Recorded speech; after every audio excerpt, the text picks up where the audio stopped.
Bismillahirrahmanirrahim. Assalamualaikum warahmatullahi wabarakatuh. Wabarakatuh. Alhamdulillahi ala ihsanih nahmaduhu wa nashkuruhu ala taufiqihi wa amtinanih. Nashhadu an la ilaha illallah wahdahu la syarika la ta'ziman li sya'nih. Wa nashhadu anna Muhammadan abduhu wa rasuluhu al-hadi ila ridwanih. Allahumma fasalli wa sallim wa barik ala sayyidina Muhammadin wa ala alihi wa ala ashabihi wa dhurriyyatihi wa man tabi'ahum bi ihsanin ila yaumina hadza wa ba'di. Amma ba'du. Jamaah yang dimuliakan Allah Subhanahu wa taala, Bapak-bapak yang ada di studio DU Center, mudah-mudahan dalam keadaan baik, sehat walafiat, senantiasa dirahmati dan diberkahi oleh Allah Subhanahu wa taala. Juga para pemirsa ya, jamaah YouTubiah yang menyaksikan tayangan ini lewat channel YouTube maupun di live di Facebook Rumah Fikih Indonesia maupun lewat share channel TV, mudah-mudahan kita semua dalam lindungan Allah Subhanahu wa taala, dijauhkan dari setiap mara bahaya, dijaga kesehatan jasmani dan rohaninya. Amin Allahumma amin. Nah, Bapak Ibu yang dirahmati oleh Allah Subhanahu wa taala, KMK pada malam hari ini mengambil satu tema agak susah nih Pak ya. Terus terang saja begitu ya. Terus terang saja di awal tema yang cukup menarik karena ini tema besarnya itu usul fikih begitu, dengan judul mengenal lebih dekat bid'ah idhofiyah gitu. Sudah ada dua narasumber yang ada di depan bersama saya, guru-guru kita, ustadz kita. Yang pertama Ustadz Ahmad Sarwat. Assalamualaikum Ustadz. Waalaikumsalam warahmatullahi wabarakatuh. Kabar baik Ustadz ya? Alhamdulillah. Yang kedua Ustadz Isnan Ansori. Assalamualaikum Ustadz. Sehat juga Ustadz. Alhamdulillah baik. Para pemirsa dan Bapak Ibu yang dimuliakan Allah Subhanahu wa taala, kita langsung saja mulai diskusi kita di KMK malam hari ini. Saya ingin pertama ke Ustadz Isnan begitu ya. Yang sudah menulis buku dengan tema yang sama Pak. Jadi kalau di PDF Rumah Fikih itu sudah ada juga buku tentang bid'ah ini, khususnya bid'ah idhofiyah ini. Nah yang pertama ingin saya tanyakan ke Ustadz Isnan tentang pentingnya mengangkat tema ini Ustadz. Kenapa kita lagi-lagi bahas tentang bid'ah lagi, bid'ah idhofiyah lagi, apa itu gitu ya? Itu istilah baru barangkali kita dengar pada malam hari ini. Silakan Ustadz. Ya, bismillahirrahmanirrahim. Assalamualaikum warahmatullahi wabarakatuh. Alhamdulillah wassalatu wassalamu ala Rasulillah wa ala alihi wa sahbihi wa wala amma ba'd. Yang saya hormati Ustadz Ahmad Sarwat LCMA yang alhamdulillah bisa hadir bersama kita, dan juga narasumber host abadi insyaallah. Dan juga Bapak Ibu sekalian jamaah Allah Subhanahu wa taala. Sebenarnya tema bid'ah idhofiyah ini bisa dikatakan kita angkat dalam rangka untuk kita mengenal beberapa konsep yang disusun oleh para ulama, tetapi secara teori kita sebenarnya jarang mendengarnya, namun secara praktis sebenarnya sehari-hari sering kita perdebatkan. Oke. Ya, jadi secara teori kita jarang mendengar, tapi secara praktis ini sering kita lakukan sebenarnya gitu ya. Nah, sebagai satu analogi, sebagai satu contoh lain misalnya ya, yaitu suatu teori yang kita jarang mendengar tapi sering kita praktekkan. Oke. Misalnya kalau di dalam fikih sholat itu Pak, kita biasakan mendengar para ulama membagi waktu sholat menjadi 3. Betul. Ya, yaitu waktu fadilah di awal waktu, kemudian waktu ikhtiar ya di pertengahan, dan waktu wajib di akhir gitu kan. Artinya kalau waktu wajib itu kan kita tidak boleh sholat sunnah, harus langsung sholat wajib ketika tersisa waktu yang sangat sedikit cukup untuk sholat. Nah, ketiga konsep ini, ketiga pembagian waktu sholat ini sebenarnya dalam ilmu usul fikih merupakan teori yang disebut oleh para ulama dengan istilah wajib muwassa.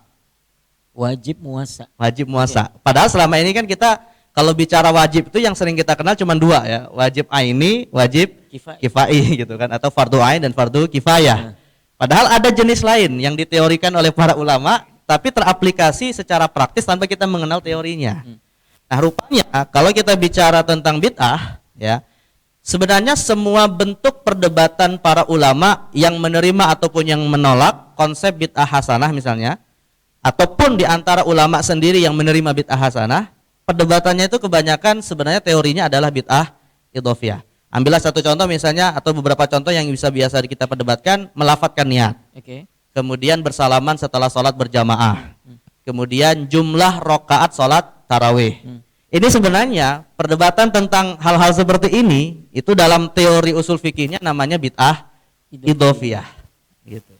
Nah, jadi artinya sekali lagi alasannya adalah ini sebenarnya teori yang jarang kita dengar, tapi secara praktis biasa sudah kita perdebatkan. Nah, seperti itu. Jadi lebih mendalam secara teorinya begitu Ustaz ya. Secara prakteknya ini sudah sering kita temui begitu ya, bahwa amal-amalan yang sering jadi dalam tanda kutip sumber berantem gitu di dalam internal masyarakat muslim begitu ya. Itu sebenarnya hal-hal yang disebut sebagai bid'ah idhofiyah. Ini saya yakin bapak-bapak atau bahkan saya juga begitu ya, jarang dengar juga soal istilah bid'ah idhofiyah ini, tapi tidak apa-apa kita rekam saja dulu, kita terima saja dulu bahwa itu sebagai bid'ah idhofiyah. Apa bid'ah idhofiyah itu nanti akan kita bahas lebih lanjut begitu kira-kira. Yang pertama itu Ustaz, mengenal secara teoritisnya. Ada lagi Ustaz, pentingnya Ustaz? Mengenal secara teoritis. Enggak, itu pertama. Ada urgensi lainnya misalnya? Ya, secara urgensi sebenarnya selain kita mengenal suatu konsep, tentunya kita juga lagi-lagi sebagaimana tujuan terbesar dalam kita memahami suatu perbedaan adalah rupanya perbedaan-perbedaan ini merupakan suatu perbedaan yang para ulama sudah mengkonsepnya dan juga menjadi bagian dari sumber khilafiyah sebenarnya. Nah, artinya kalau kita misalnya nanti kita akan coba lebih detailkan lagi apa yang dimaksud dengan bid'ah idhofiyah, dan rupanya ulama kebanyakan berbeda pendapat dalam masalah ini. Ya tentunya hal yang paling kita inginkan adalah ya masing-masing menghargai perbedaan tersebut gitu. Jadi sebenarnya ini juga tujuan utamanya adalah untuk mengembalikan kembali sikap bijak kita di dalam menyikapi perbedaan yang perbedaan itu antara satu dengan yang lain sampai menyebut istilah bid'ah. Gitu. Ya kalau perbedaannya tidak sampai menyebut bid'ah sih insya Allah nggak ada masalah gitu ya. Tapi kan konotasi bid'ah itu kan biasanya negatif, ya kan. Dan kita dapati para ulama saling menuduh juga atau saling memvonis suatu amalan adalah bid'ah, padahal itu masuk dalam wilayah khilafiyah. Dan sekali lagi yang sebenarnya sering divonis sebagai amalan bid'ah tapi itu wilayah khilafiyah, teorinya sebenarnya adalah bid'ah idhofiyah. Nah, jadi kalau kita mengenal itu ya insya Allah akhirnya kita menganggap ya ini bid'ah yang diperselisihkan istilahnya begitu. Oke, untuk lebih mendalam lagi soal bid'ah itu Ustaz. Ada tambahan dari Ustaz Sarwat? Iya, jadi sebenarnya kalau bicara tentang istilah bid'ah idhofiyah ini, perdebatannya itu kan perdebatan ilmu usul fikih. Jadi kalau orang tidak pernah belajar ilmu usul fikih, pasti dia sumpah puyeng gitu. Kenapa? Karena di luar area, jadi dia nggak dapat sinyalnya itu, agak susah. Yang dia tahu cuman satu aja, ada sabda Nabi, kullu bid'atin dhalalah. Udah segitu aja berhenti. Pokoknya Nabi bilang semua bid'ah itu sesat. Selesai, udah gitu kan. Kenapa kok sampai pada titik seperti itu? Karena sebenarnya sih intinya bukan mau mengamalkan hadis Nabi ini, intinya itu cari musuh aja gitu. Intinya cari musuh. Jadi cara beragama orang-orang zaman sekarang itu adalah begini, sini kamu belajar agama sama saya, lihat tuh semua orang tuh musuh kita loh. Gimana caranya kamu bikin gara-gara deh sama mereka semua itu. Nah, modalnya adalah bid'ahin aja semua orang itu. Nih modalnya satu apa? Hadis Nabi kullu bid'atin dhalalah gitu ya. Nah, dengan modal satu itulah kemudian semakin dia punya banyak persoalan dengan sesama umat Islam, itu dianggap rankingnya semakin naik. Gitu. Semakin banyak punya problem, ya kan?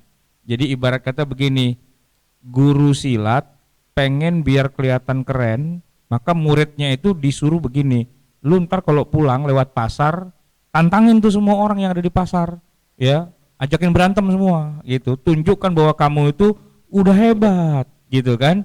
Terus kira-kira gara-gara yang bisa kita jadiin persoalan tuh apa?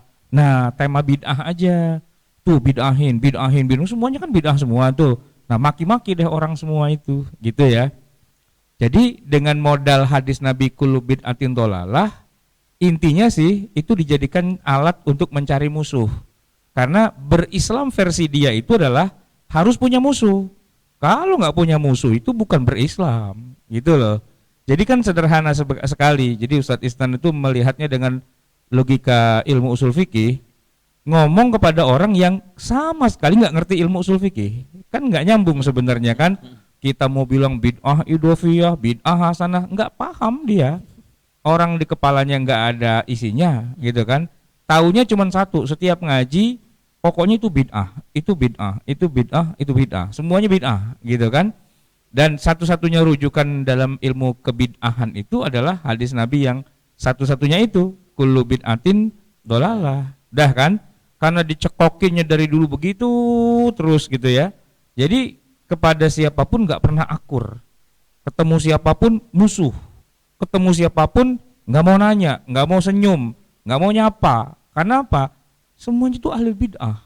Dan kalau udah ahli bid'ah itu semuanya adalah bakalannya masuk neraka. Wa kullu bid'atin dolalah wa kullu dolalatin finnar, kan gitu. Itu sudah menjadi bagian dasar dari Islam versi dia. Maka kalau membuka acara atau memulai sebuah pengajian pidato, hamdalahnya itu harus menyebut kata bid'ah. Innal hamdalillah nahmaduhu wa nasta'inuhu wa nastahdihi wa nastaghfiruh, gitu kan. Nah, terus wa inna syarral umuri muhdatsatuha wa inna kulla muhdatsatin bid'ah. Nah, itu harus keluar kata-kata bid'ah karena itu magic word gitu, ya kan? Magic word. Yang mana Islam itu harus, dalam konsepnya orang-orang zaman sekarang, Islam itu harus menuduh orang bid'ah. Kalau nggak nuduh orang bid'ah, berarti nggak Islam lo, belum benar Islamnya. Jadi harus tunjukkan bahwa saya sunnah dan orang lain semua itu adalah min ahlil bid'ah dan semuanya akan masuk neraka. Itu aja tiap hari yang diajarin terus gitu. Nah, murid-muridnya yang pada geblek-geblek, pada bego-bego itu, iya aja. Orang baru kenal Islamnya di situ doang kok, gitu kan. Terus kemana-mana ribut bid'ah. Coba deh sekali-kali buka ilmu usul fikih seperti yang Ustadz Isnan tulis. Dia akan kelojotan itu. Apalagi nih kok ada bid'ah idhofiyah, ada bid'ah, wah macem-macem gitu kan, anatominya puyeng gitu. Puyeng gitu aja sih sebenarnya tambahan saya. Kalau saya boleh analogikan gitu ungkapan Ustadz tadi itu, misalnya gini Pak, kalau orang itu satu-satunya alat yang dia punya itu hanya palu gitu ya, maka dia akan melihat semua orang itu sebagai paku. Jadi kalau satu-satunya alat yang dia punya itu palu, maka semua di sekitarnya itu dilihat sebagai paku. Main pengen getok semuanya gitu. Ya, karena satu-satunya yang pengen dia getok punya orang aja gitu kan, karena yang dia punya itu. Ilmunya sebatas itu doang gitu kan. Nah, susahnya adalah ngajak bicara orang yang ilmunya cuma segitu, karena tiap hari kepalanya dijedotin dengan teori itu terus gitu kan, nggak pinter-pinter dan nggak paham-paham. Jadi sebenarnya agak males juga saya ngomong kayak gini sebenarnya. Kenapa? Susah kita ngomong sama orang kagak paham. Ya istilahnya men sana in corpore sano. Kita ngomong ke sana, dia pahamnya ke sono. Gak paham-paham juga itu. Susah kan? Makanya Ustadz Isnan mau sabar, dia cerita aja gitu kan kemana-mana. Saya cuma nanya, itu yang ente ceramahin paham nggak tuh? Jangan-jangan dia tidur, jangan-jangan kagak paham, nggak nyampe gitu kan masalahnya. Tapi enggak apa-apa Ustaz. Insyaallah jamaah di sini juga mulai belajar untuk usul fikih gitu. Yang penting kalau ditanya malaikat nanti ada. Saya sudah pernah ngaji usul fikih gitu ya. Saya masih Ustaz Sarwat, sejauh mana Ustaz bahaya tabdi atau vonis bid'ah, kamu masuk neraka gitu, sejauh mana bahaya itu? Iya pastinya orang nggak suka kan dituduh bid'ah karena ini bagian sebenarnya cuma cara sedikit variasi untuk untuk menghaluskan dari yang asalnya itu adalah mengkafirkan sebenarnya. Jadi tabdi' itu asluhu takfir sebenarnya, ingin mengkafirkan sesama umat Islam. Cuma kok kayaknya kasar gitu ya. Jadi gantilah istilah-istilah apa gitu kan. Nah, istilah yang paling gampang itu adalah bid'ah gitu. Walaupun sebenarnya itu senjata yang enggak presisi juga. Nembak orang dengan cara membid'ahkan kan tinggal dibalik, sederhana banget, dibalik lagi. Nah, lu juga bid'ah. Nah, emang lu kalau cebok enggak pakai batu apa? Kan cebok harus pakai batu kalau memang sesuai dengan Nabi kan. Nah, itu banyak yang sederhana sekali jawabnya gitu kan. Cuma karena yang diajak ngomong juga rada-rada ya 11-12 juga sama yang ngebid'ahin. Yang dibidahin kagak paham, yang ngebidahin kagak paham, ya kita diemin aja tuh orang sama-sama kagak paham, dia berantem aja berdua itu kan. Nah itu, jadi sebenarnya membid'ahkan itu ya menunjukkan bahwa orang itu nggak paham sebenarnya. Nah orang yang tidak paham dituding-tuding kayak gitu kan dia kesel, dia bales gitu kan. Terjadilah perdebatan yang nggak ada habis-habisnya. Sebenarnya sederhana aja, kalau sedikit mau ngaji aja, belajar ilmu agama yang rada beneran. bukan yang cuman sekedar wah bid'ah itu gampang. Ya kan cuma dengan modal satu hadis aja udah semua orang dibedain kan selesai. Ada orang maulid bid'ah, ada orang kunut bid'ah, ada orang Isra Mi'raj bid'ah, ada orang zikir berjamaah bid'ah, kan gampang. Apa sih susahnya cuma ngomong bid'ah doang? Tapi ente punya ilmu nggak tentang hal itu, gitu ya? Nah itu yang agak susah bagaimana kemudian menjelaskan. Memang kalau logika orang awam kan sederhana ya. Rasulullah kalau habis sholat itu zikir berjamaah enggak, berarti kan bid'ah, gitu kan? Rasulullah pernah maulidan enggak, kan bid'ah berarti, gitu kan? Kan cuma tinggal Rasul gimana gitu kan? Ya tinggal dijawab aja. Ente kalau lebaran pulang kampung enggak? Pulang. Rasul pernah pulang kampung enggak? Itu juga bid'ah kok gitu kan. Kan sederhana banget sebenarnya untuk menjawab orang yang suka ngebid'ahin itu. Kita tanya balik dia gitu. Ente emang kemana-mana naik onta? Kemana-mana bawa tongkat? Ya kalau makan emang makannya korma? Kan enggak. Dia makan nasi juga walaupun dia makan korma sepiring penuh. Ya kan? Sebagaimana Nabi kan makannya kurma ya kan? Beliau berzakat aja kurma. Makan kurma sepiring penuh. Begitu ditanya, udah makan belum? Belum jawabannya. Kalau belum kena nasi, iya kan belum makan gitu. Perut ente tuh bid'ah tau enggak lo? Kagak doyan korma, doyannya nasi, itu perut ente bid'ah itu sebenarnya kan. Jadi seberapa berbahaya? Ya berbahaya banget sebenarnya. Cuma kalau saya sih melihatnya nggak berbahaya. Saya melihat sebuah panggung orang kagak paham sama orang kagak paham sama-sama berantem. Gitu, sama-sama berdebat. Dua-duanya nggak ngerti ceritanya itu, cuma ya meramaikan panggung hiburan aja begitu. Dari mulai ketawa sampai lama-lama 4 juga sih ngelihat pada kayak gitu kan, kagak paham aja berantem begitu kan. Kecuali kalau para ahli pakarnya mau berdebat asik gitu kan, sama-sama nggak paham gitu. Itu aja sih. Capek sendiri kalau untuk nanggepin terus. Iya, capek sendiri. Udah biarin aja lah. Terserah lu dah mau ngomong apa kayak gitu ya. Baik. Ustadz sudah sampai titik itu Ustadz ya, kira-kira begitu. Sudah capek untuk diajarin nggak ngerti-ngerti juga begitu. Ya susah kan ngajinya harus sama gurunya dia. Kalau sama orang lain aja udah salah, udah nggak sunnah lah, udah apa segala macam. Udah dikasih kacamata kuda, itu susah kan begitu. Masih butuh 5 tahun 10 tahun lagi sampai dia mentok baru kemudian Ustaz pengen ngaji dong yang rada beneran. Nah lu kemarin kemana aja ngaji kagak bener kan gitu. Banyak yang kayak gitu. Baik Ustadz. Kita langsung ke pokok permasalahannya ini. Sebagai mukaddimah tadi sudah seru banget begitu Ustadz. Saya balik ke Ustadz Isnan Ustadz. Ya soal supaya kita tuh tidak gampang bertengkar soal bid'ah ini, perlulah kita itu untuk mendefinisikan begitu. Bid'ah itu apa? Barangkali kita sudah sering dengar tapi kita pengen dengar lagi supaya sebagai bentuk murojaah supaya lebih lengket lagi di ingatan kita. Silakan Ustadz. Jadi untuk keluar dari zona yang tadi disampaikan Tasarwat, zona berdebat yang nggak jelas gitu ya. Nah, jadi kita mencoba untuk memahami konsep-konsep para ulama ya, untuk kemudian bisa istilahnya kalau bahasa hari ini kan banyak piknik lah gitu ya, baca karya-karya buku-buku yang lintas kelompoknya lah gitu ya. Nah, rupanya kita dapati kalau kita bicara sebenarnya konsep bid'ah ini sangat luas sekali, klasifikasinya sangat banyak gitu ya. Jadi kalau misalnya titik awalnya ini kita akan pahami dulu bahwa bid'ah itu kan kalau kata Imam Izzuddin bin Abdussalam adalah fi'lun lam yu'had fi ahdi Rasulillah.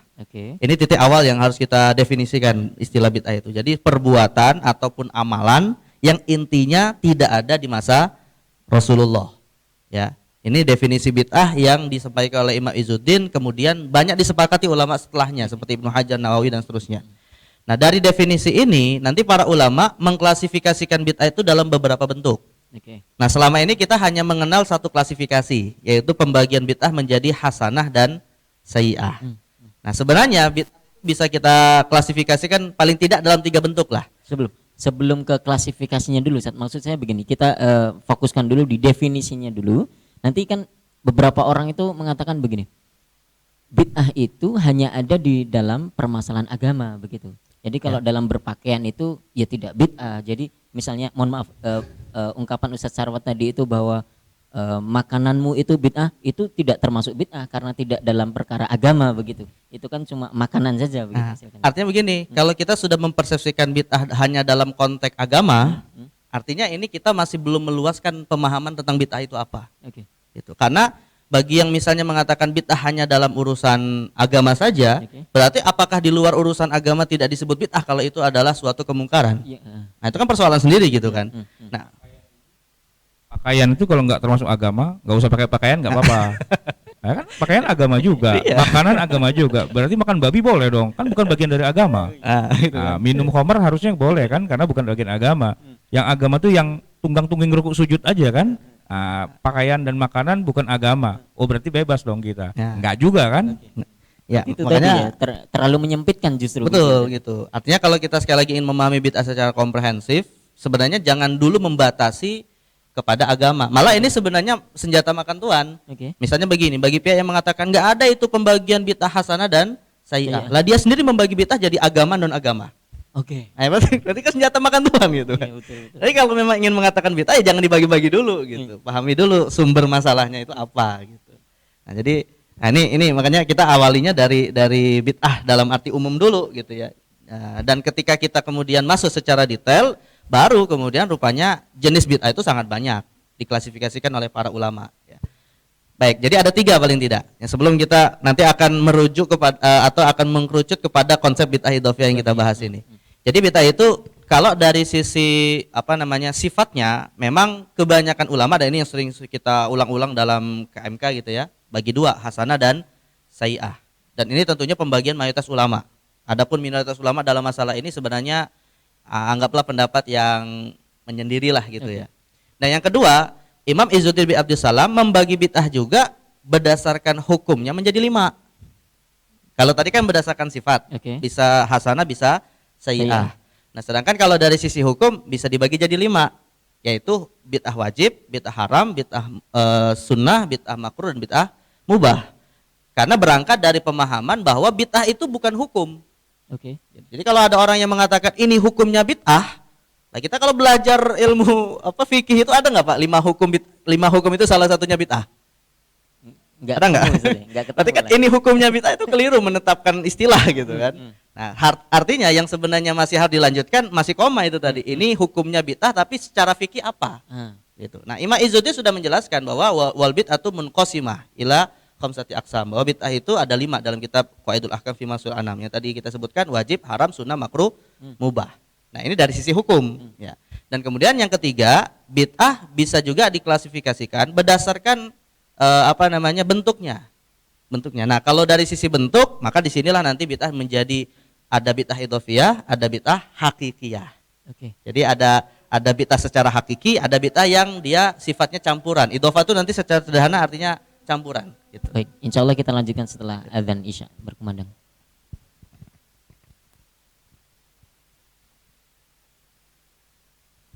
Baik, Bapak Ibu dan jamaah yang dimuliakan Allah Subhanahu wa taala, kita lanjutkan pembahasan kita. Tadi sampai di penjelasan Ustadz Isnan tentang klasifikasi bid'ah begitu Ustadz ya. Jadi ada yang membaginya menurut sifatnya, itu ada yang hasanah dan sayyi'ah, bid'ah yang terpuji dan yang tercela begitu. Kalau menurut hukumnya itu ya kembali ke hukum taklifi yang 5 itu, bahwa bid'ah itu bukan sebuah hukum tetapi hanya status. Harus masih koma, ini statusnya bid'ah, koma hukumnya apa, begitu kira-kira Ustaz ya. Yang ketiga bentuknya begitu. Jadi ada bid'ah hakikiyah, ada bid'ah idhofiyah. Silakan Ustaz dilanjutkan.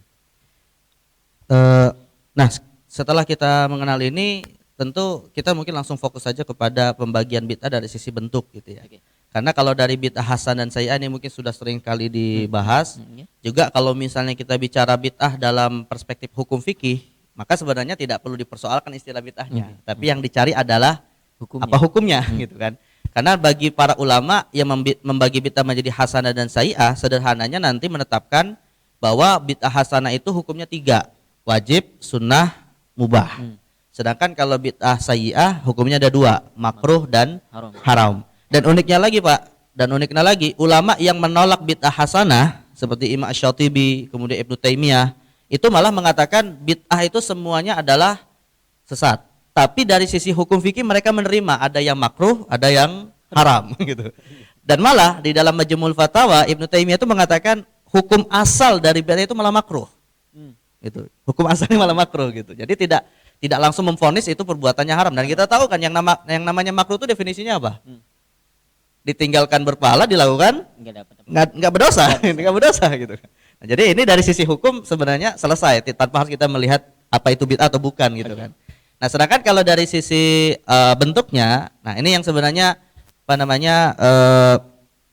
seringkali yang diperdebatkan, tapi kadang kita tidak menyebut dengan istilah dua ini tadi, yaitu bid'ah hakiki dan bid'ah idhofiyah. Jadi sederhananya begini sekalian, yang namanya sebelum kita masuk kepada bid'ah idhofiyah, tentunya kita pahami dulu bid'ah hakikiyah. Karena dengan memahami salah satunya saja secara mandiri kan kita nggak bisa mendapatkan pemahaman yang komprehensif gitu ya. Ini biar kita lebih ilmiah, saya bacakan definisi bid'ah hakikiyah dulu. Ya. Jadi bid'ah hakikiyah itu dalam kitab Al-Mawsu'atul Fiqhiyah Al-Kuwaitiyah, kitab fikih yang disusun oleh para ulama di Kuwait.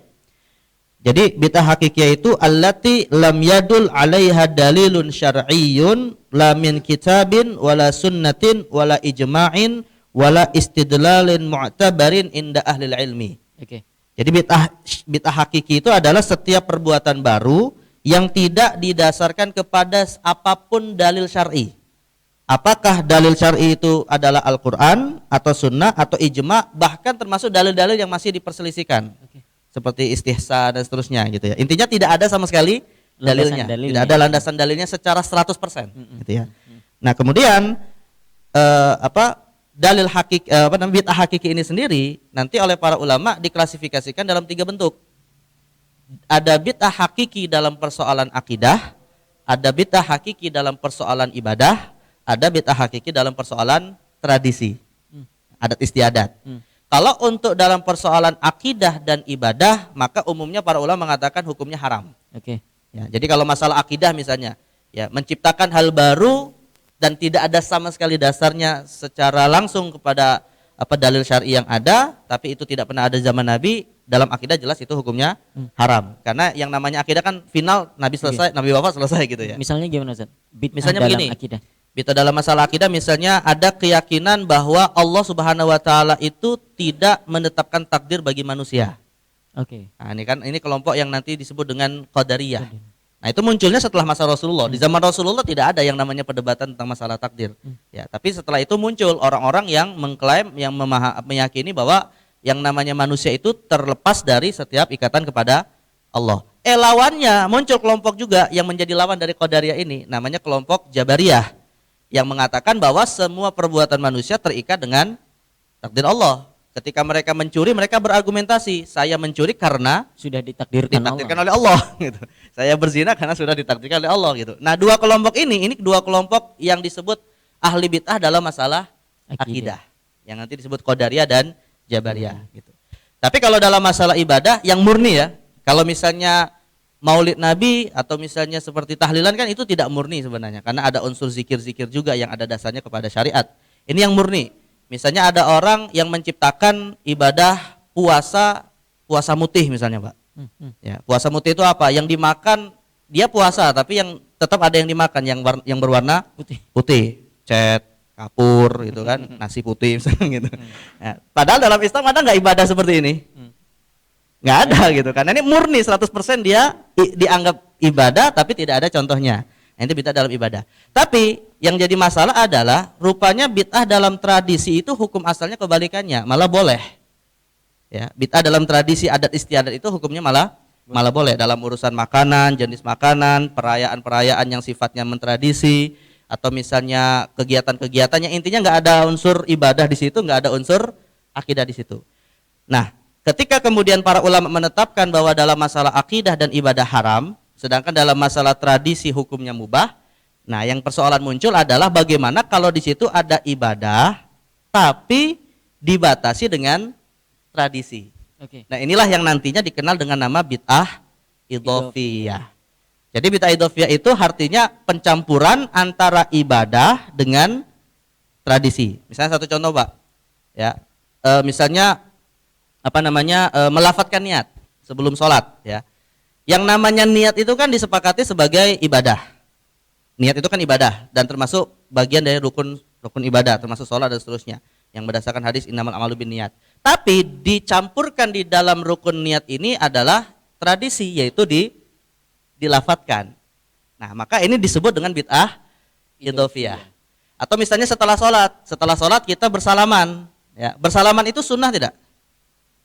Sunnah bersalaman, dan bahkan Nabi kan mengatakan dalam hadis bahwa barang siapa dua saudara bersalaman maka akan gugurlah dosa-dosanya sampai mereka berpisah. Tapi secara tradisi salaman ini dilakukan setelah sholat, dibatasi ketentuannya setelah sholat. Nah, jadi ini percampuran antara unsur ibadah yang memang ada dasarnya kepada syariat dengan unsur pembatasan tradisi yang kalau kita cari contohnya tidak ada di Rasulullah SAW. Nah, maka bid'ah yang seperti ini namanya adalah bid'ah idhofiyah. Dan kalau kita telusuri semua bentuk perdebatan tentang amalan-amalan yang dibid'ahkan itu sebenarnya masuk dalam masalah seperti ini. Ya, pada bulan Rabiul Awal kita memperingati Maulid Nabi. Ya, cinta Nabi, mengekspresikan cinta kepada Nabi itu sunnah tidak? Sunnah, tapi dibatasi dengan acara-acara hari raya di bulan Rabiul Awal. Atau misalnya seperti yang tadi saya contohkan, sholat tarawih itu kalau kata Imam As-Suyuti di zaman Rasulullah tidak ada riwayat yang sahih dibatasi jumlah rakaatnya. Gitu. Kata Imam Suyuti tidak ada jumlah rakaat yang pasti. Tapi muncul pembatasan pada masa sahabat menjadi 20 rakaat. Dan pembatasan itu bagian dari atau sesuatu yang tidak ada dasarnya dari Rasulullah. Tapi kan sholat tarawihnya sendiri ada amalan sunnahnya. Nah, jadi pencampuran seperti ini dikategorikan oleh para ulama dengan nama bid'ah idhofiyah. Saya mau nambahkan tadi sedikit. Jadi bid'ah yang dikategorikan hakikiyah itu kan kebanyakannya di bidang akidah. Berarti dianggap sebagai yang menyesatkan tuh ya di bidang akidah itu. Tadi Ustadz Ihsan memberikan contoh perdebatan antara Qadariyah dan Jabariyah. Nah, sebenarnya kalau melihat konteks di masa itu, perdebatan yang sifatnya akidah ini kalau dilihat secara sudut pandang yang berbeda, memang kelihatannya yang diperdebatkan masalah akidah. Padahal sebenarnya yang terjadi kalau lihat konteks sejarahnya itu perdebatan politik sebenarnya. Jadi ribut-ributnya para penguasa, rebutan tahta, gitu kan. Kalau di zaman Khilafah Bani Abbasiyah itu kan banyak beberapa khalifahnya yang berpaham Mu'tazilah. Dengan paham Mu'tazilah itu kemudian dia menangkapi orang-orang yang dianggap paham akidahnya berbeda, berseberangan. Ya, kalau kita lihat misalnya Imam Ahmad bin Hambal, ya kan beliau disiksa tuh, dipenjara dan sebagainya gara-gara menentang konsep bahwa Al-Qur'an itu adalah makhluk. Saya tuh dari dulu mikir begini, emang kenapa sih kalau orang punya perbedaan pendapat kenapa pakai ditangkap-tangkepin segala gitu kan? Lagian Imam Ahmad juga konyol banget, kenapa sih nggak minggir aja gitu, pakai dijabanin segala gitu kan? Saya awalnya berpikir begitu, tapi ternyata memang masalahnya bukan di bidang akidahnya itu perdebatannya, itu masalah kekuasaan gitu. Jadi masing-masing itu berpikir bagaimana caranya jadi penguasa dengan menghabisi lawan-lawan politiknya, tapi tema yang diusung itu adalah tema perdebatan akidah. Syiah contohnya. Syiah itu kan kalau di dalam kelompok ahli sunnah wal jamaah, Syiah itu yang dianggap bid'ah itu, ya kan, kelompok yang menyimpang. Iya sih, tapi coba deh urutkan kembali ke sejarah aslinya. Sebenarnya mereka ributin apa sih? Kan khilafah, ya kan? Khilafah itu menurut mereka nih ya, harusnya itu yang jadi jadi khalifahnya Ali. Tapi direbut sama Abu Bakar, sama Umar, sama Utsman. Gitu kan, terus dia membenci semua sahabat karena menyetujui khilafah Abu Bakar, Umar, Utsman. Yang dibenarkan, yang disetujui sahabat itu cuma ada 6 aja yang dianggap sebagai ahlul bait misalnya. Walaupun ahlul baitnya juga nggak jelas. Bilal ahlul bait padahal dia orang Habasyah gitu kan. Istri Nabi siapa? Aisyah bukan ahlul bait. Ini keahlul baitannya itu dari mana sebenarnya kan? Nah, kan politis sebenarnya. Nah, sebenarnya dasarnya politis, tapi dibawa-bawa kepada wilayah akidah. Nah, oleh karena itulah kemudian jadi kan lebih gampang ya menghabisi lawan politik dengan bahasa akidah. Itu sesat tuh dia tuh. Nah, itu ahlul bid'ah tuh, gitu kan? Nah, itu sebenarnya yang bermain. Begitulah seperti ketika yang berkuasa Mu'tazilah, seperti yang berkuasa siapa, itu perdebatannya memang wilayah akidah, tapi dibalik dari itu sebenarnya adalah kepentingan-kepentingan politik juga, dan itu selalu terjadi di setiap zaman, gitu. Saudi sama Iran berantem, kelihatannya sih keren loh ngeributin akidah. Enggak, politik sebenarnya itu rebutan kekuasaan, rebutan kekayaan, rebutan apa, itu yang hakikatnya. Cuman pura-puranya ini kita berantem masalah akidah. Nah gitu sebenarnya. Cuma yang ketangkep mata awam itu memang kelihatannya perdebatan akidah. Kan gini sekarang, saya tanya, takdir menurut antum, takdir itu sudah ditentukan sama Allah enggak? Sudah. Berarti kalau misalnya ada orang berpikir, ya udahlah saya nggak mau usaha lagi, emang udah takdir kali begitu. Saya tanya, kira-kira kafir nggak orang kayak gitu? Kafir nggak? Menyimpang nggak dia? Masuk neraka nggak? Enggak kan sebenarnya. Ya wajar sih kalau ada orang putus asa lalu dibilang udahlah terserah Allah aja gimana gitu kan. Tapi kemudian ada orang lagi mengatakan jangan putus asa dong, usaha ya kan, namanya takdir itu jangan diterima gitu aja. Ah, itu kan sebenarnya kan penjabaran dari Qadariyah Jabariyah, sesuatu yang orang berdebat kayak gitu harusnya nggak pakai masuk neraka lah. Cuman ngedebatin gitu doang kok masuk neraka segala. Cuma di wilayah akidah yang udah tajam seperti itu, karena di belakangnya itu ada masalah yang lebih dalam lagi, fenomena gunung es. Yang kelihatan tuh perdebatan akidah, tapi di dalamnya tuh sebenarnya emang udah musuhan dasarnya. Gitu. Tinggal dicari-cari aja apa sih yang kira-kira bisa kita jadikan bahan perdebatan gitu ya. Wilayah akidah. Nah, capek masalah akidah, pindah ke masalah ibadah. Gitu yang tadi disebutin. Karena lawannya itu pada maulidan. Nah, kita habisin aja lewat maulidan itu gitu kan. Padahal kan orang salaman habis sholat, seandainya Nabi lihat pun Nabi nggak akan bilang, woi masuk neraka. Kan nggak mungkin gitu loh. Masa gara-gara habis sholat zikirnya keras ya kan, habis sholat terus dia salaman, masa gara-gara gitu aja jadi masuk neraka? Kan jauh banget. Tapi kenapa kok pada rajin nuduh-nuduh yang begitu masuk neraka? Karena yang salaman kayak gitu tuh musuhnya dia. Ah, mumpung dia musuh, kita habisin. Tapi kalau teman kita jangan gitu kan. Sebenarnya tuh bermusuhan aja intinya itu dari awal saya bilang gitu. Cuman dia cari-cari aja apa yang kira-kira membenarkan pendapat dia, awalnya masalah akidah kemudian pindah ke masalah ibadah gitu. Jadi obatnya itu sebenarnya kalau menurut saya hati yang hasad dan dengki itu sebenarnya yang harus diberesin gitu loh. Ya, enggak suka lihat orang senang ya. Ya, senang lihat orang susah lihat orang senang. Gitu aja sebenarnya sih intinya itu. Hasadnya itu yang susah dihilangkan itu. Cuman ngeributin bid'ah itu cuman buat kamuflasenya. Kira-kira biar keren kita berantemnya masalah bid'ah yuk gitu kan. Tapi itu intinya cuma nggak suka sama orang aja sebenarnya itu kelihatannya begitu. Menariknya tadi ini jadi side story-nya begitu ya. Ternyata ada cerita lain di antara Qadariyah dan Jabariyah gitu Ustaz. Saya masih ke Ustaz Sarmat ya.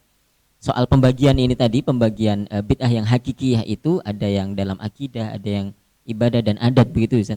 Pembagian bid'ah itu tidak ada yang agama non agama itu tadi Ustaz. Di awal tadi Ustaz. Ternyata tidak ada para ulama yang kalau dalam agama itu baru ada bid'ah dan tidak bid'ah. Tetapi kalau yang di luar agama itu enggak ada bid'ah sama sekali. Nah, silakan tanggapannya Ustaz. Iya, ya begini. Cuman mungkin salah sebut aja. Harusnya jangan dibilang agama dan bukan agama. Bisalah dia sebut dengan masalah ubudiyah dan muamalah gitu kan. Dalam masalah ubudiyah, ritual detil tata cara ibadah yang mana memang itu intinya ghairu ma'kulil makna. Maknanya itu nggak bisa dilogikakan. Ya sujud tuh ya begitu udah aturannya ya kan, kemudian rukuk tuh ya begitu aturannya kan, tuh gerakan-gerakan yang sifatnya ritual peribadatan. Nah yang begitu itu ya prinsip dasarnya adalah nggak boleh ngarang, nggak boleh bikin-bikin sendiri karena memang sudah dari sononya begitu kan, gitu prinsip dasarnya. Sedangkan kalau wilayah yang sifatnya bukan ritual ibadah, maka bahasa sederhananya biar gampang nyebutnya muamalah gitu kan. Nah itu pada dasarnya kan boleh-boleh saja asal tidak nabrak sesuatu yang Allah haramkan gitu ya. Tapi sebenarnya itu dua bidang itu juga saling berkelindan juga. Tidak ada ibadah yang tidak mengandung muamalah dan juga tidak ada yang muamalah yang sama sekali nggak ada mengandung ibadahnya. Pakai baju itu juga ada kaitannya dengan syariah. Cuman memang pakai, karena gini, orang sholat nggak pakai baju emang boleh kan? Nggak boleh ya kan? Karena baju itu adalah bagian dari menutup aurat. Cuman itu adalah batasan begini. Umumnya wilayah-wilayah peribadatan itu memang intinya adalah tauqifi. Segala sesuatu itu adalah ditentukan dari Allah gitu kan. Tapi apakah mungkin nanti dalam peribadatan itu juga masuk unsur-unsur yang tidak datang dari Allah, tidak ada contoh dari Nabi dan sebagainya. Mungkin aja. Nah, kemungkinannya berapa persen gitu. Nah, itu yang mungkin nanti akan jadi repot. Contoh nih ya, saya tadi sholat zuhur siang-siang itu, tiba-tiba sholat zuhur ya, tiba-tiba imamnya kunut. Tadi siang, imamnya kunut. Kan sholat zuhur itu kan sir apa jahar? Sir kan? Tapi imamnya kunut dan kunutnya jahar. Dan nyebut-nyebut corona segala gitu kan. Saya tanya, emang ada contoh dari Nabi kalau kunut tuh nyebut corona? Nggak ada kan? Nggak ada kan? Nah, tapi kira-kira gimana menurut antum? Itu bid'ah nggak? Kalau nyebut corona gitu bid'ah nggak? Kalau antum bilang bid'ah, berarti ini di Masjidil Haram nih Sudais kalau lagi kunut di sana sih mereka bukan Syafi'i ya, kalau subuh nggak kunut, tapi kalau bulan Ramadan tarawih diakhiri dengan witir, nah witirnya itu ada kunutnya. Loh, itu kunutnya panjang loh itu. Ya, kalau Allahumma hdina fiman hadait, saya tanya, yang membaca lafaz Allahumma hdina fiman hadait itu nabi atau sahabat? Lafaznya. Ada nggak hadis Nabi kaulian gitu ya, lafaz dari Nabi Allahumma hdina fiman hadait wa afina fiman afait dan sebagainya, ada nggak? Nah, gitu ya. Nah, itu oke lah masih dari Nabi atau dari para sahabat. Sekarang kalau Allahumma ansuril mujahidina fi kulli makan. Ya, itu dari mana lafaz itu datangnya? Allahumma ansuril mujahidina fi Filastin. Emang ada Nabi pernah ngomong kayak gitu? Enggak kan? Tapi Sudais ngomong kayak gitu. Berarti Sudais masuk neraka dong. Apa gimana? Nah, itu perdebatannya di wilayah situ kan. Nah, boleh nggak ya sholat itu kita tambahin dengan doa, di mana lafaz doanya tidak ada tuntunannya dari Nabi? Boleh nggak ya? Itu perdebatannya di situ. Kalau murni bicara bid'ah apa tidak, nah di situ. Cuma karena yang pada kunut itu musuhnya dia, habisi aja bid'ah itu, gitu kan? Tapi kalau temannya dia, oh enggak, itu ya ada ikhtilaf lah, nah, gitu. Kalau temannya dia ikhtilaf, kalau mau habisin gitu loh. Memang kelakuan dari awal tuh memang kalau musuh tuh pokoknya habisin aja lah, gitu kan. Cari musuh aja intinya itu sebenarnya. Baik gitu. Iya. Ternyata contoh-contohnya juga sangat dekat dengan kita Ustaz ya. Tadi misalnya doa dalam kunut Dan begitu. semua contoh yang tadi disebut Sasaro itulah bid'ah idhofiyah. Nah, makanya itu saya ingin konfirmasi lagi. Itu kan contoh-contoh yang real sering kita temui gitu ya. Dan itulah contoh bid'ah Bid'ah idhofiyah. idhofiyah. Langsung Secara konsep. penjelasannya Ustaz, silakan Ustaz secara teoritis biar kita lebih mantep begitu. Jadi intinya bid'ah idhofiyah itu sendiri nanti diklasifikasikan jadi dua ya. Jadi ada taqyidul mutlak, ada itlaqul muqayyad. Masya Allah. Apalagi ini istilah Pak. gitu. Ada takyidul Atau- mutlak, ada itlaqul Muqayyad. muqayyad.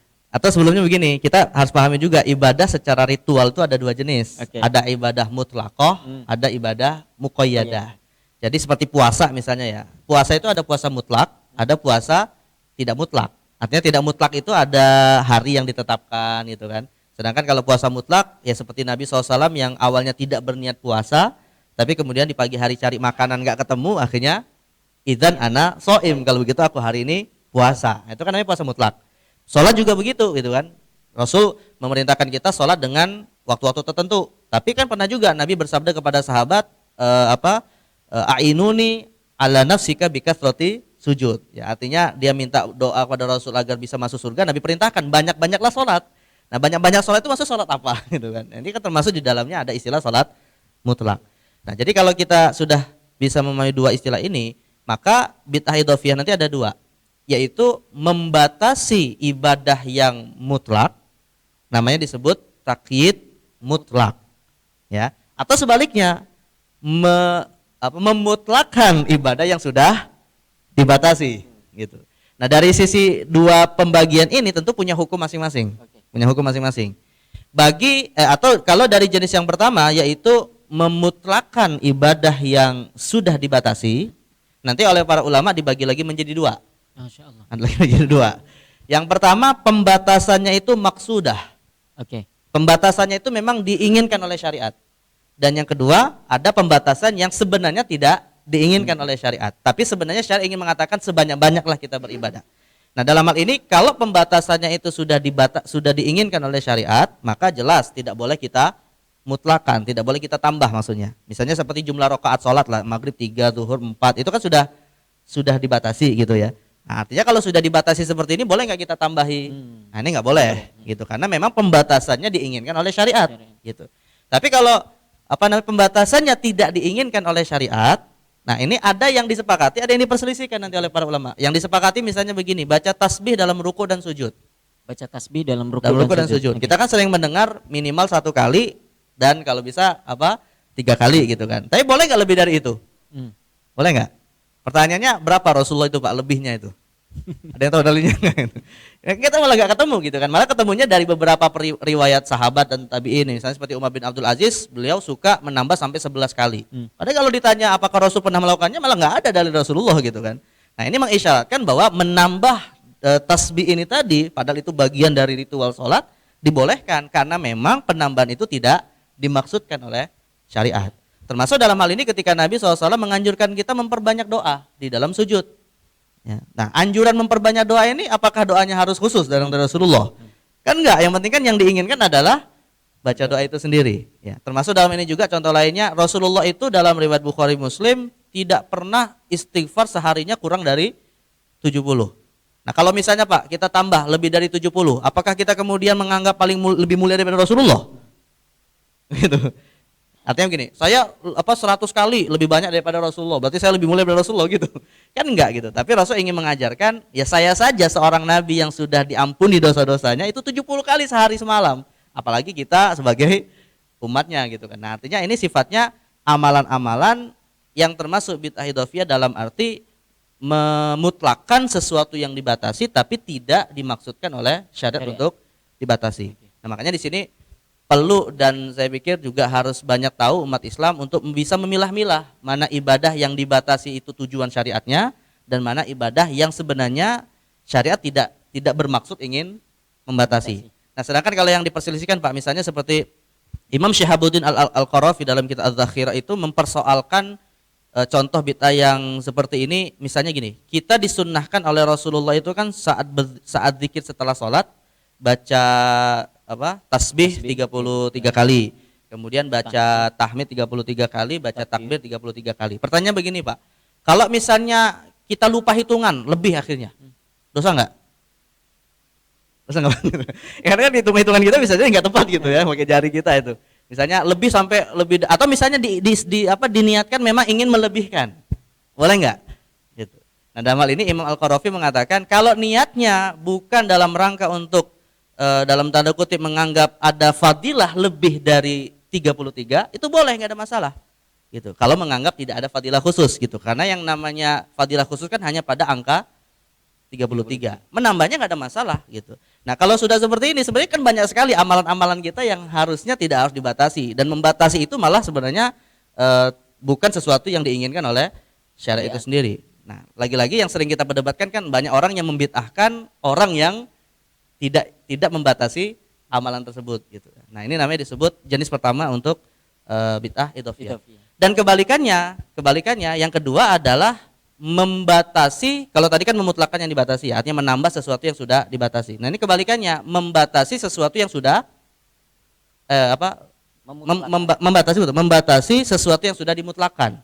Misalnya begini, tadi siang saya juga mengisi kajian seperti ini Pak, masalah puasa. Ada yang nanya, Ustadz boleh nggak sih kita ini puasa tapi atas dasar karena hari kelahiran? Oke. Puasa hari kelahiran itu bahasa apa kalau dalam bahasa Jawa? Puasa hari kelahiran itu Pak? Weton. Puasa weton itu ya, puasa weton. Atau puasa atas dasar atau pada hari pernikahan. Nah boleh nggak Pak? Puasa karena itu hari pernikahan kita. Jadi mensakralkan satu hari karena membatasi ada hari momen tertentu, bagus membatasi gitu, kira-kira. momen tertentu untuk melakukan suatu ibadah. Dan ibadah yang ingin dilakukan kan sebenarnya ibadah mutlak, gitu kan. Nah jawabannya mayoritas ulama berpendapat ini boleh, nggak ada masalah. Kenapa? Karena ada satu riwayat Rasulullah itu punya kebiasaan mentaksis, membatasi hari Sabtu untuk ziarah ke Masjid Kuba, gitu. Dan akhirnya kata Ibnu Hajar Asqalani dalam Fathul Bari, taksis atau pembatasan Rasulullah ini menjadi dalil bahwa ibadah-ibadah yang bersifat mutlak itu boleh dibatasi. Nah maka ini juga akan banyak berlaku dalam banyak amalan kita Pak. Misalnya nanti menjelang Ramadan di bulan Sya'ban, apa yang dilakukan oleh banyak umat Islam? Ziarah kubur. Ada nggak Nabi mengkhususkan bulan Sya'ban ziarah kubur? Kan nggak ada. Tapi di satu sisi kan ziarah kubur itu sunnah. Nah, namun dibatasi momennya pada bulan Sya'ban. Nah, dalam hal ini para ulama membolehkan, nggak ada masalah. Termasuk yang hari ini lagi viral nih, Pak. Lagi viral di medsos mencium mushaf Al-Qur'an gitu ya, mencium mushaf Al-Qur'an, kan ada tuh perdebatannya gitu kan. Sebenarnya kan ya kalau ditanya apakah Rasul pernah melakukan, jawaban kan tidak gitu ya. Tapi memuliakan mushaf itu wajib nggak bagi seorang muslim? Wajib. Wajib, yang bahkan Imam Nawawi mengatakan tidak perlu dicari tahu niatnya apa, kalau ada seseorang meletakkan mushaf di tempat yang kotor, murtad dari Islam. Kata Imam Nawawi. Jadi kalau kita misalnya meletakkan mushaf di toilet misalnya, Pak, nggak usah ditanya maksudnya apa, itu sudah langsung bisa divonis murtad. Karena sudah menjadi tanda dia sedang melecehkan Al-Qur'an gitu. Nah, kalau mushafnya saja harus dimuliakan, nah mencium itu bagian dari memuliakan tidak? Ya gitu kan. Nah, walaupun kalau ditanya apakah Rasul mencontohkan, kan jawabannya nggak ketemu gitu ya. Jadi sama Rasul nggak ada mushaf, gimana mau dapat contohnya gitu. Nah, jadi artinya membatasi ibadah mutlak seperti ini, ya ini sebenarnya para ulama menyebutnya bid'ah juga, tapi bid'ah yang dibolehkan oleh syariat. Selama, nah ini ada syaratnya tadi. Nah, dalam hal ini syaratnya disimpulkan diantaranya oleh Imam Ibnu Daqiqil Aid. Jadi Imam Ibnu Daqiqil menyebutkan ada 3 syarat kita boleh membatasi suatu amalan yang mutlak. Oke. Ya, ada Ini 3 syarat. nih, Ustaz. Karena maksud saya begini, Ustaz, supaya ini orang-orang yang sedikit-sedikit bid'ah gitu, takutnya itu mereka nanti kalau kita buka jalan ini, nanti banyak orang itu mengkreasi amalan-amalan baru begitu, Ustaz. Ya 3 syarat ini nah, jadi untuk supaya tidak terjadi demikian, maka ya sudah saya bid'ahkan saja lah begitu kira-kira. Nah, ternyata ada solusinya. ada solusi. Artinya para ulama yang membebaskan seseorang membatasi amalan mutlak itu pun kan tidak begitu saja gitu ya. Artinya dibatasi dengan syarat yang tadi yang kita sebutkan ini, yang mana kalau kemudian melanggar ketentuan dari 3 syarat ini atau salah satu di antaranya, maka bisa langsung dikategorikan bid'ah sayyi'ah. Okay. Nah, sederhananya kan seperti itu. Jadi Imam Ibnu Daqiqil menyebutkan ada 3 syarat paling tidak. Yang pertama adalah tidak boleh unsur pembatasannya itu melanggar syariat. Oke. Ya, misalnya begini, tadi kita contohkan, Pak, puasa pada hari kelahiran, ya kan? Ya silakan puasa pada hari kelahiran atas dasar niat puasa mutlak. Tapi kalau misalnya lahirnya tanggal 1 Syawal, boleh nggak, Pak? Ya nggak boleh, karena itu melanggar syariat gitu kan, ya nggak bisa gitu. Atau misalnya begini, dia tidak hari tanggal 1 Syawal, tapi saat hari kelahirannya lagi haid, misalnya kalau dia perempuan, boleh nggak? Ya nggak boleh juga gitu kan. Nah, jadi unsur yang pertama, pembatasan untuk ibadah mutlak ini tidak boleh melanggar ketentuan syariat. Yang kedua, bahwa pembatasan ini tidak diyakini memiliki keafdolan secara khusus, tapi meyakini keafdolannya atas dasar ibadah mutlaknya. Oke. Nah, misalnya tadi kita contohkan puasa atas dasar hari kelahiran atau puasa wetonin tadi. Nggak boleh kita meyakini gara-gara hari lahir kita ini, Pak, gitu ya. Maka ini ada keutamaan puasa di hari itu. Ya nggak boleh gitu. Jadi utamanya itu tetap puasanya. Tetap puasanya. Bukan karena harinya. Bukan itu. karena hari yang ditentukan gitu. Jadi niatnya berpuasa itu ya biasanya sih puasa mutlak atas dasar bentuk syukur kepada Allah gitu kan. Dan bersyukur dengan cara ibadah kan boleh-boleh saja gitu. Nah, ini tapi tidak boleh meyakini hari itu memiliki keutamaan khusus, kecuali kalau datang dari memang ada secara eksplisit dalil syariatnya gitu ya, misalnya hari Senin atau hari Kamis misalnya gitu. Dan yang ketiga, nah ini yang penting juga nih, yaitu tidak boleh menganggap pembatasan itu sesuatu yang mesti dilakukan. Nah, artinya kalau misalnya termasuk bid'ah idhofiyah juga, misalnya dicontohkan adalah tahlilan setelah hari kematian, ya, membaca zikir dan seterusnya yang nanti pahalanya disedekahkan kepada almarhum. Ya, kalau ada sampai yang mengatakan yang enggak ada tahlilan itu diazab dalam kubur tuh almarhum. Ya, siapa yang bisa memastikan gitu kan? Jadi, atau kalau contoh yang puasa di hari tadi itu, maka kalau saya ulang tahun berarti saya harus puasa, wajib puasa, itu juga salah itu, meyakini seperti itu nggak boleh. Mewajibkan untuk dirinya sendiri atau mewajibkan untuk orang lain. Karena mewajibkan sesuatu itu kan perlu ada dalil juga. Ya, tapi kalau itu dianggap sebagai amalan yang sunnah atas dasar puasanya atau amalan yang mubah pembatasan waktunya, nah ini ya silakan, nggak ada masalah. Malah sebaliknya, Pak, kalau mewajibkan tidak boleh berarti mengharamkan pun nggak boleh juga gitu. Jadi kalau misalnya ada yang mengatakan, oh itu bid'ah karena nggak dicontohkan Nabi hukumnya haram, ya berarti dia mengharamkan sesuatu yang sebenarnya tidak haram, ya nggak boleh juga gitu kan. Nah, jadi kadang orang itu jatuhnya kepada dua kubu ekstrim ini, mewajibkan sesuatu yang tidak wajib, mengharamkan sesuatu yang tidak haram gitu. Nah, disinilah kemudian persoalan yang nantinya di akhirat pasti akan bertanggung jawab terhadap vonis tersebut. Ada tambahan dari Ustaz Sarwat? Memang kalau murni ya, yang murni perdebatan secara ilmiah, kita harus akui memang itu perdebatannya apakah ini bid'ah yang boleh apa yang tidak boleh itu cukup apa istilahnya berkembang juga. Bahkan di kalangan para sahabat sendiri pun juga sempat terjadi perdebatan seperti itu, yang murni ya. Kalau yang kebanyakannya kan yang nggak murni, sebenarnya ada kepentingan-kepentingan yang lain, cuman memanfaatkan perdebatan bid'ah. Misalnya begini, ketika di masa Abu Bakar itu Umar berinisiatif untuk mengusulkan untuk mengumpulkan Al-Quran dalam satu bundel. Itu kan ditolak sama Abu Bakar. Ya alasannya Abu Bakar itu menarik. Bagaimana saya mengerjakan sesuatu yang Nabi tidak pernah memerintahkan, mengajarkan, bahkan mengisyaratkan pun juga tidak. Tapi kata Umar, wallahi, ya demi Allah, ini baik, gitu kan. Tapi itu nggak langsung selesai gitu.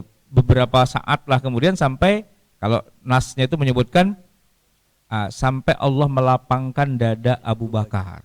Jadi bisa melihat sebenarnya sisi baiknya dan sisi jeleknya, yaitu itu ternyata bid'ah dan sebagainya. Kekhawatirannya itu tadi kemudian berangsur hilang.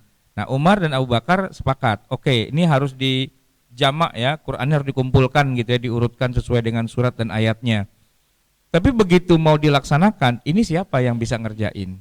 Mereka sepakat berdua, Zaid bin Sabit, ya kan? Begitu Zaid dipanggil, kata Zaid, nggak bisa, Nabi nggak nyuruh, gimana kok saya ngerjain sesuatu yang Nabi nggak memberi contoh, itu ya. Nah, itu Abu Bakar tadinya juga kayak Zaid juga. Temen Zaid ini lebih ekstrim, kenapa? Gini aja lah Abu Bakar, saya kan wajib taat kepada Anda kan Amirul Mukminin, saya harus taat. Tapi kalau taatnya dalam rangka maksiat, ini saya nggak mau, gitu loh. Jadi dianggap maksiat itu, karena nggak ada contoh dari Nabi kan. Mending gini aja. Suruh aja saya memindahkan Jabal Uhud. Nah, itu lebih mudah bagi saya. Karena ini enggak maksiat. Tapi kalau ngumpulin Quran tuh maksiat.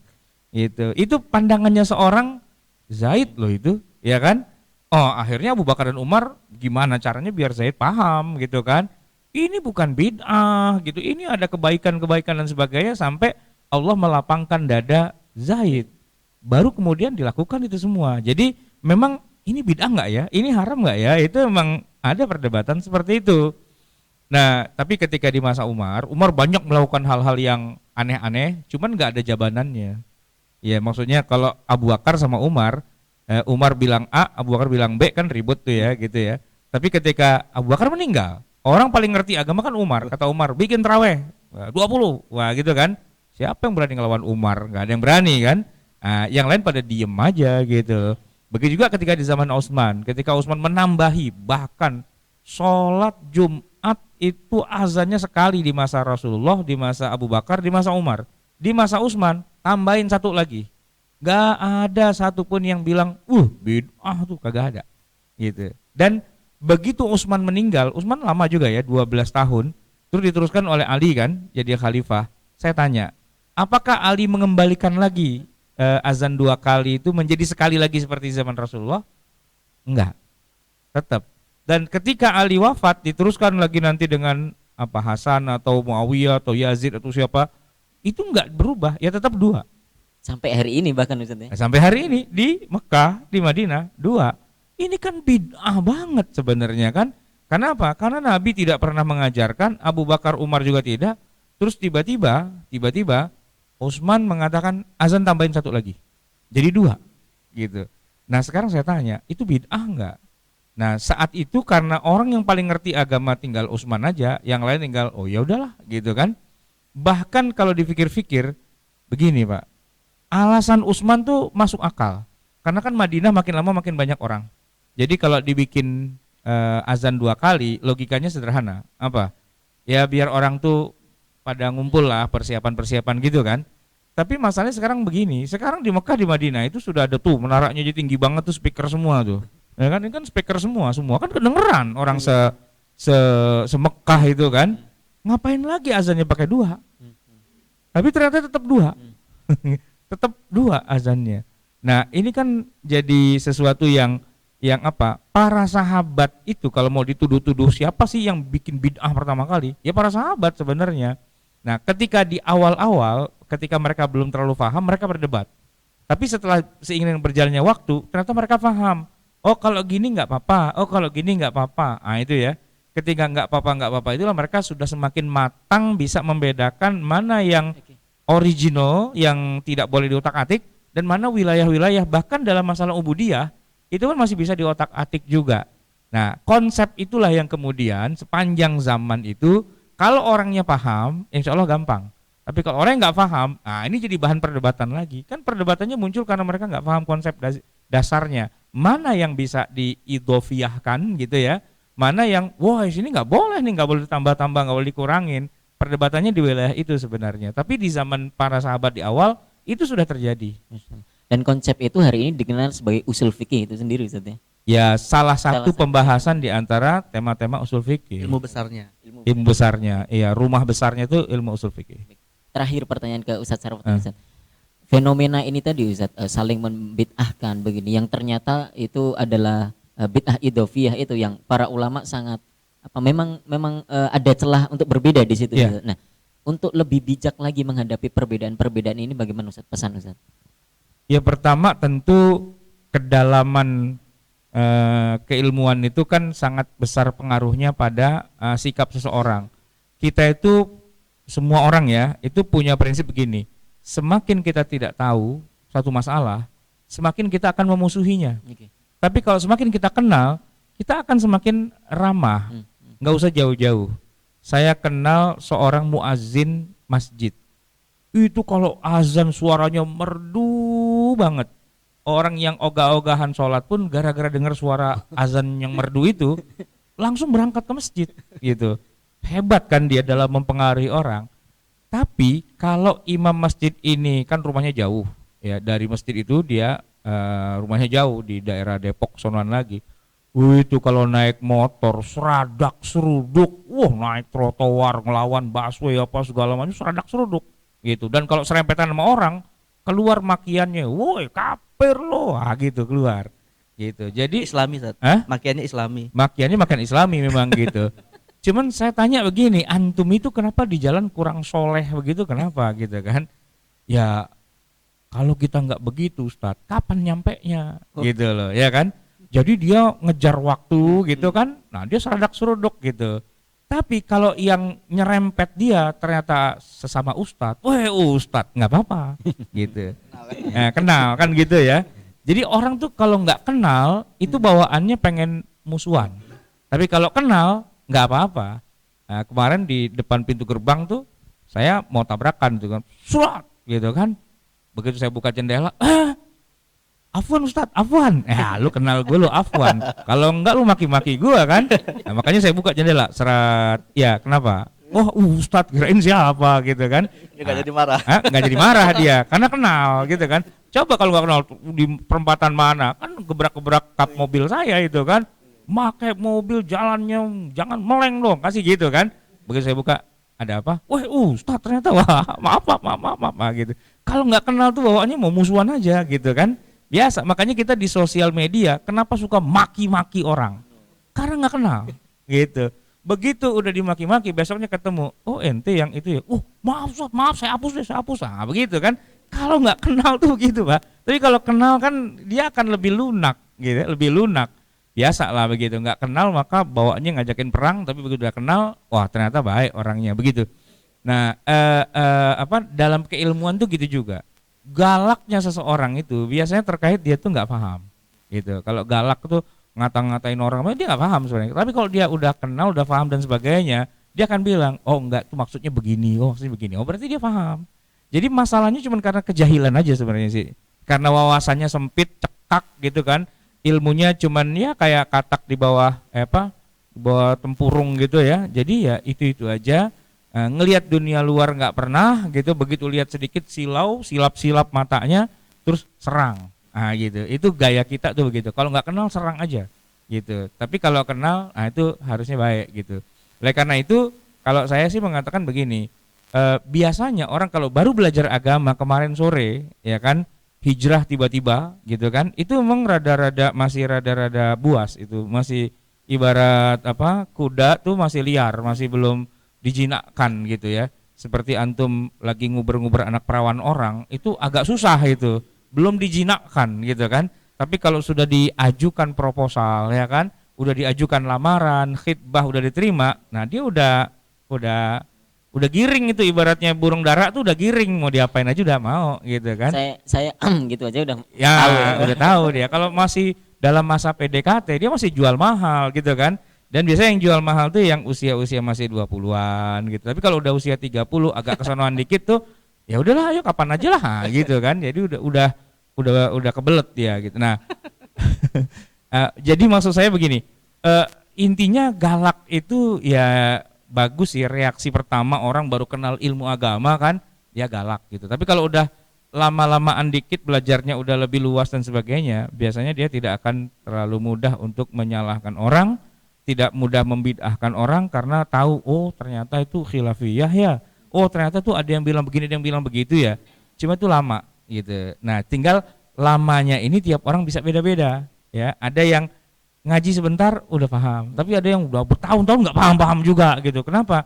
Ngajinya mah dia juga sih, pindah doang kemana kayak gitu, tambah wawasan yang lain yang biar dia nggak cupet gitu di situ-situ aja. Karena kecekokin sama gurunya sendiri sih, hanya saya yang ngerti agama, yang lain tuh nggak ada yang ngerti. Wah begitu kan? Gurunya jahil nggak tuh? Ya gurunya bilang begitu dari awal udah diprotek, sebab kalau nggak diprotek gitu muridnya hilang melulu gitu kan, keambil orang lain karena gurunya juga nggak nambah-nambah kan ilmunya, dia kan berhenti di situ. Nah gimana biar nggak bubar jamaahnya? Diprotek, jangan kemana-mana, sini aja kan gitu kan, seperti penyiar TV, jangan kemana-mana, kita akan kembali lagi kan begitu kan. Nah itu biar dia nggak pindah ke channel yang lain gitu.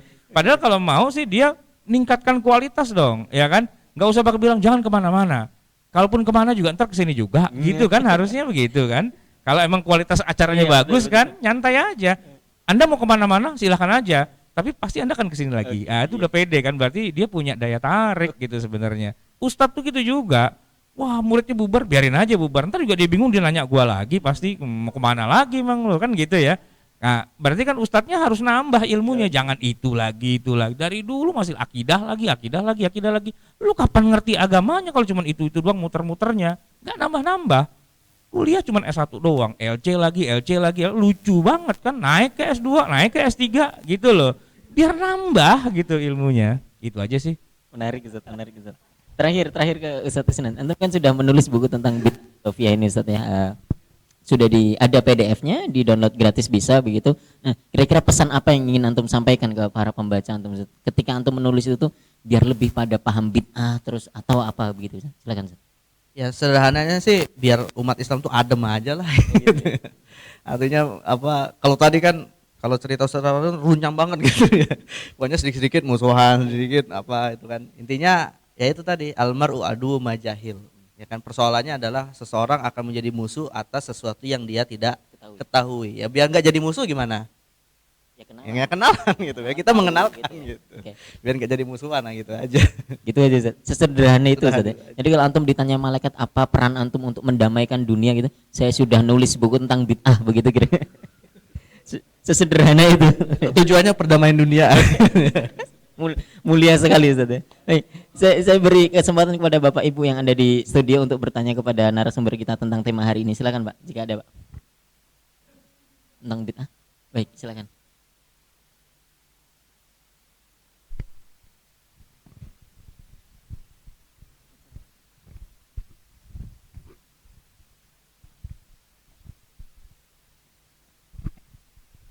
Assalamualaikum warahmatullahi wabarakatuh. Waalaikumsalam. Menarik tentang bid'ah ini. Yang saya tanyakan adalah pokok dari masalah adalah hadis yang kullu bid'atin dolalah. Ini apakah memang jadi pokok permasalahan tentang penerjemahan kullu itu Ustaz? Semua atau sebagian gitu. Nah ini pokoknya satu pertama. Kedua, apakah orang yang sering membid'ahkan zaman sekarang ini ada kaitannya seperti Ustaz Sawat tadi katakan masalah politik gitu ya. Apakah ini ada kaitannya dengan politik di Arab Saudi Ustaz dengan Ibnu Saud itu. Kemudian yang ketiga adalah contoh dari Rasulullah SAW yang memakai gamis kemudian sekarang kembali ke celana cingkrang. Atau apakah itu termasuk sunnah atau bid'ah? Karena Rasulullah nggak pakai celana waktu itu kan, makanya bid'ah yang kita tahu. Ini 3 pertanyaan. Assalamualaikum warahmatullahi wabarakatuh. Waalaikumsalam warahmatullahi wabarakatuh. Yang mana? Yang pertama nih, yang Kalau tentang politik- lafadz kulu. politik, begitu. Hah? Ya, tentang lafadz kulu. Ya, jadi sebenarnya begini Pak, mungkin maafnya gini ya, kalau kita mengatakan hadis itu yang jadi masalah, mungkin agak sedikit lancang lah gitu ya. Sebenarnya persoalannya bukan di hadis itu, karena hadisnya dari sisi sanad pun semua sepakat itu sahih gitu ya. Tapi yang jadi masalah adalah istidlal, pemahaman atas hadis tersebut.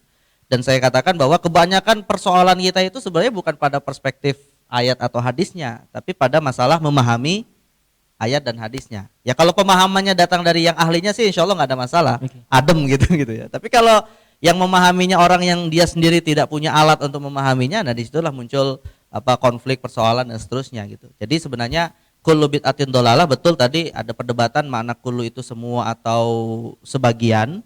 Tapi para ulama sudah selesai memahami hadis tersebut. Tapi hari ini kemudian banyak yang mendistorsi atau yang memahami secara salah keliru dan bahkan digunakan untuk memvonis amalan-amalan di luar kelompok yang dia ikuti gitu kan. Nah ini artinya kan menggunakan ya sama seperti ini Pak. Ada orang yang mengatakan yang sholat itu celaka semua. Ya, ayatnya fawailul lil musallin. Selesai. Salah nggak ayatnya? Salah nggak ayatnya Pak? Ayatnya nggak salah. Ayatnya nggak salah gitu, tapi pemahaman dia gitu kan. Hmm. Nah itu disitulah masalahnya gitu. Nah jadi artinya ya lagi-lagi solusinya kalau salah satu tadi menyebut ya majelisnya pindah yang tempat lain lah biar dia tambah wawasan gitu ya. Atau dalam bahasa hari ini ya pikniknya jangan hanya di situ-situ aja gitu ya, tapi meluas kemana-mana juga. Nah itu seperti itu. Oke, Ustaz. Itu yang pertama. Yang kedua barangkali Ustaz Sarwan. Kalau tadi itu Jabariyah Qadariyah itu perdebatannya ada politik di sana, apakah perdebatan hari ini saling membid'ahkan itu juga ada unsur politisnya di sini?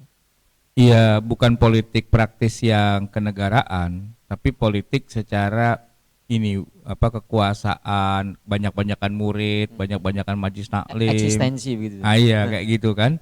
Gimana caranya biar masjid itu tuh biar berubah jadi masjid sunnah. Karena selama ini kan masjid bid'ah gitu kan. Nah, jadi biar masjid sunnah gitu. Itu politiknya begitu sebenarnya. Jadi keributan antar orang sih sebenarnya, cuman dicari-cari babnya apa ya, kira-kira pasalnya apa untuk bisa di otak-atik lah gitu. Intinya begitu. Jadi kalau yang tadi yang bid'ah yang di zaman Abbasiyah dan sebagainya memang itu politis untuk menguasai kepemimpinan tertinggi.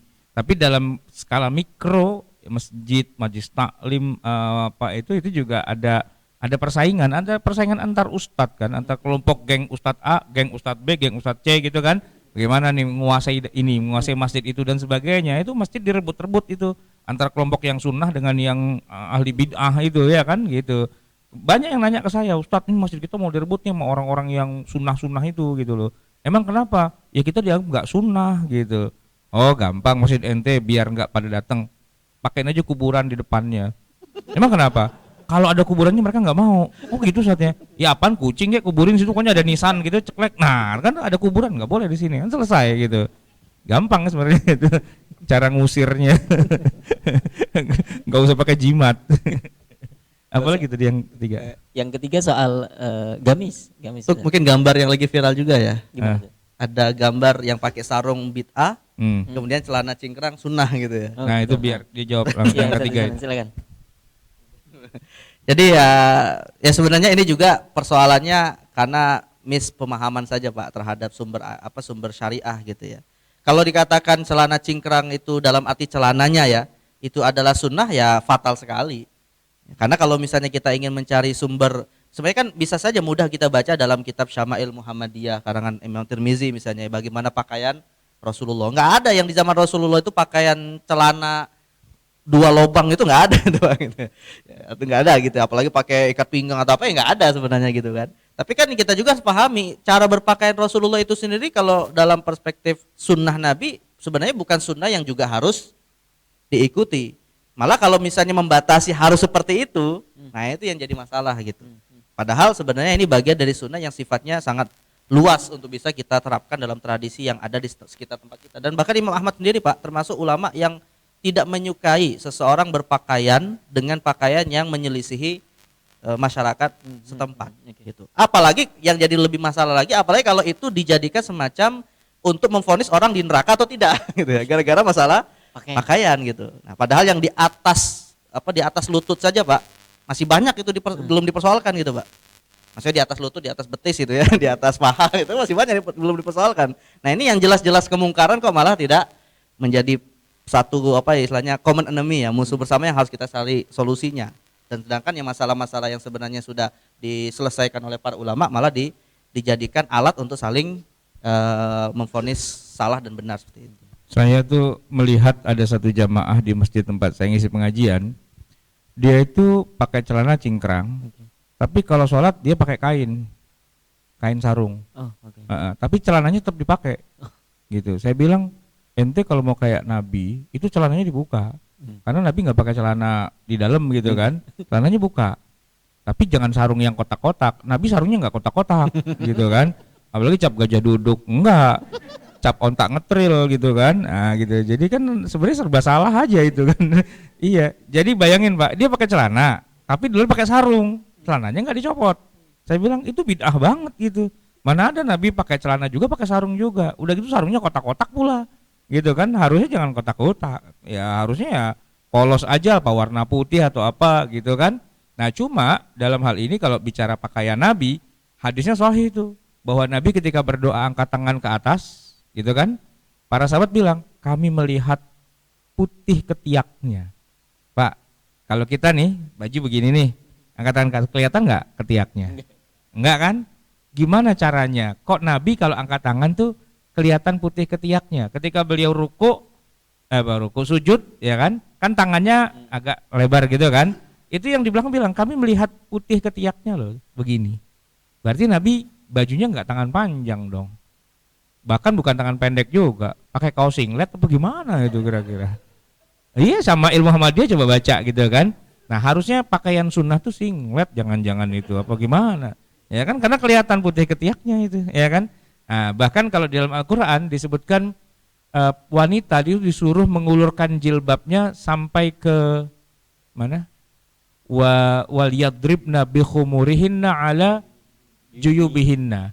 Suruh mengulurkan khumur apa khimar itu kerudung ya, ala juyubihinna. Kemana? Diulurkan sampai mana? Enggak. Ayatnya bukan sampai ala sudurihinna, tapi ala juyubihinna.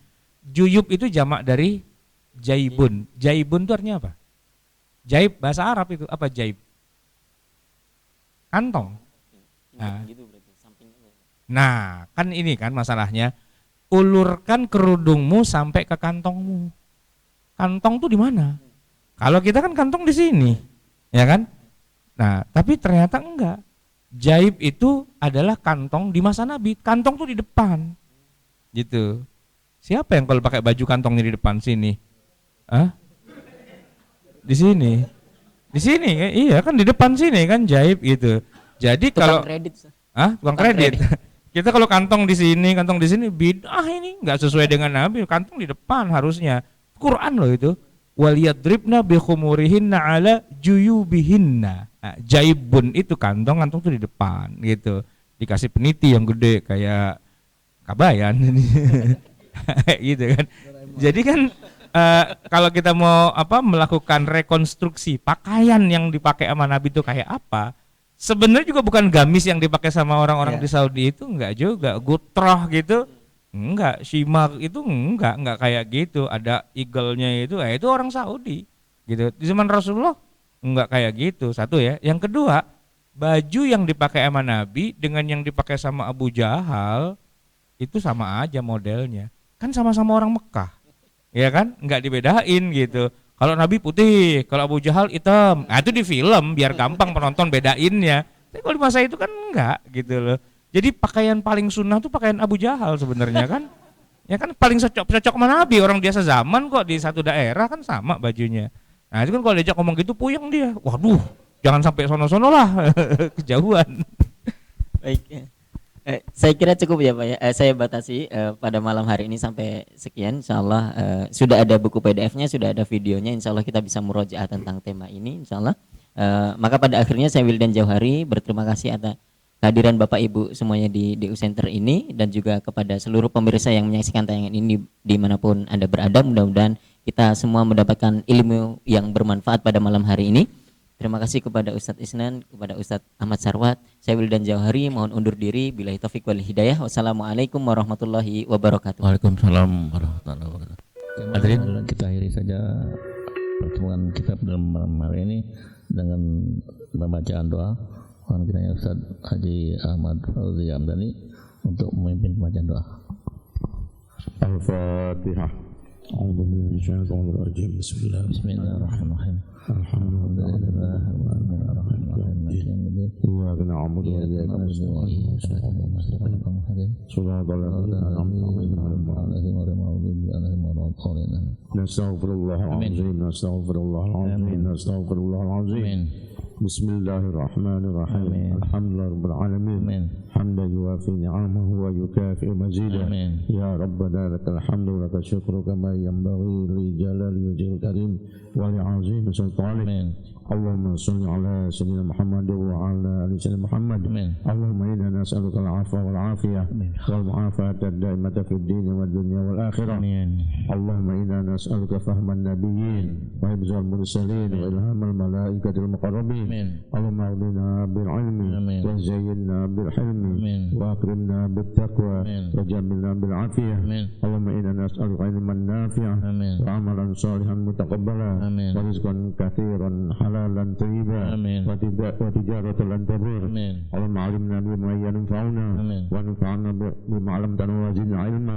Ya Allah ya Allah biha ya Allah bi husnil khatimah. Ya Allah biha ya Allah biha ya Allah bi husnil khatimah.